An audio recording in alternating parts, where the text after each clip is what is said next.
ඉපදුන දවසිඳලා පටන්ගත්ත මේ ගමන නිවැරදි මංමාවත් දිගේ ඉදිරියටම යන්න අපිව දිරිමත් කළෙත් ඇයමයි.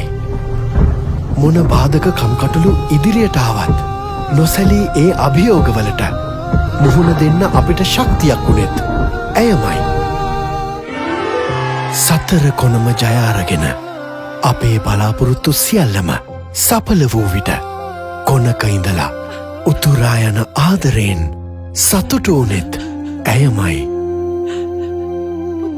ඉතින් මේ ගමන යන අපි හැමෝගෙම කොන්දේසි විරහිත සෙනෙහෙවන්තියත් ඇයම තමයි.